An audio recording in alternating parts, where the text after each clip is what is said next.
નમસ્કાર, હું છું પ્રિયા અને તમે જોઈ રહ્યા છો જનતા કી જાણકારી ન્યૂઝ। નજર કરીએ આજના સમાચાર ઉપર।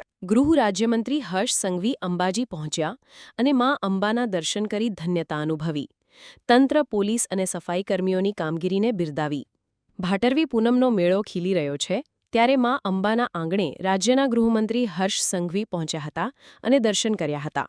દર્શન પહેલા તેઓ વિનામૂલ્યે નિરંતર ચાલતા ભોજન પ્રસાદના સિદ્ધ હેમ સેવા કેમ્પ પહોંચ્યા હતા, જ્યાં તેમનું ભવ્ય ચૂંદડી ઓઢાડી સ્વાગત કરાયું હતું।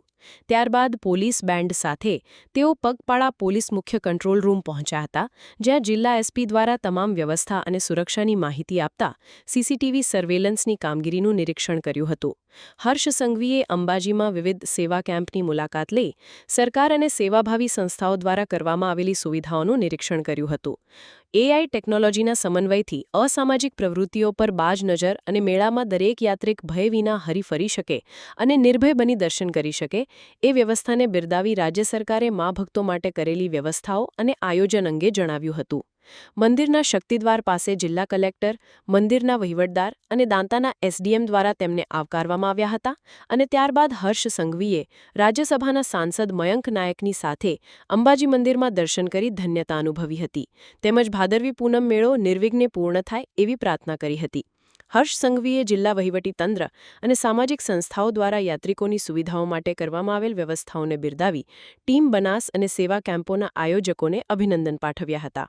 ભાદરવી પૂનમ મહામેલો 2025 આ વર્ષે જાણે કે લાખોની સંખ્યામાં માઈ ભક્તો ચાલતા કિલોમીટરો દૂરથી માઈ ભક્તિ માટે જ્યારે અંબાજી પધારી રહ્યા છે ત્યારે હું સર્વપ્રથમ ગુજરાતની તમામ સમાજની સંસ્થાઓને નતમસ્તક વંદન કરીને અભિનંદન આપું છું। જે સંસ્થાઓના અગ્રણીઓ જેને કોઈ દિવસ ઘરમાં પાણીનું ગ્લાસ ના ભર્યું હોય એવા લોકો આ ગરીબ, મધ્યમ વર્ગ અને માઈ ભક્તોની સેવામાં કોઈ પગ દબાવતું હોય છે તો કોઈક 18 કલાક ખડે પગે એમને ભોજનની વ્યવસ્થા કરાવતું હોય છે। ગુજરાત સરકારના ડૉક્ટરો, મેડિકલ ટીમ આ બધા જ લોકો ખૂબ મોટી સંખ્યામાં આવા માઈ ભક્તોની સેવામાં લાગ્યા છે।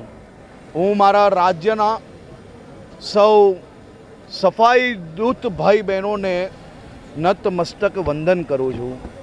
કોઈક ભૂલચૂકમાં કોઈ પાણીની બોટલ કે કચરો રોડ પર ફેંકે તો તાત્કાલિક એને ઉઠાવવાની જે કામગીરી સૌ સ્વચ્છતા દૂત દ્વારા જે ચાલી રહી છે એ આ વર્ષે સ્વચ્છતા બાબતે બી ખરેખર ખૂબ મોટી કામગીરી કરેલી છે। ટુરિઝમ દ્વારા બધા જ પ્રકારની રહેવાની વ્યવસ્થાઓ અને ખાસ કરીને બનાસકાંઠા જિલ્લા વહીવટી તંત્ર એ ખૂબ અભિનંદનને પાત્ર છે। બનાસકાંઠા જિલ્લા વહીવટી તંત્ર અને પોલીસ વિભાગ દ્વારા આ વ્યવસ્થાઓમાં જે ઉત્તરોત્તર પ્રગતિ કરી છે તે અદ્ભુત છે। આપ જોઈ શકો છો કે ભાદરવી પૂનમને હજી બી કેટલા દિવસની વાર છે તે પહેલાં જ લાખો લોકોની જનસંખ્યા દરરોજ અંબાજી સુધી પધારી રહી છે, પરંતુ સ્વચ્છતાની બાબત હોય કે કોઈ બી વ્યક્તિની સુરક્ષાની બાબત હોય કે પછી સારી રીતે દર્શન કરવાની વ્યવસ્થાની વાત હોય, આ બધી જ દિશામાં બનાસકાંઠા વહીવટી તંત્રએ આ વર્ષે બધા જ રેકોર્ડો તોડીને એક નવો રેકોર્ડ વ્યવસ્થાની બાબતમાં સ્થાપ્યો છે। તે બદલ હું આજે ટીમને અભિનંદન આપવા આવ્યો હતો। 5500 જેટલા પોલીસ જવાનો સુરક્ષામાં લાગ્યા છે, 600થી વધારે સીસીટીવી કેમેરાઓ અને એ સીસીટીવી કેમેરાને જોડે એઆઈ ટેકનોલોજીના માધ્યમથી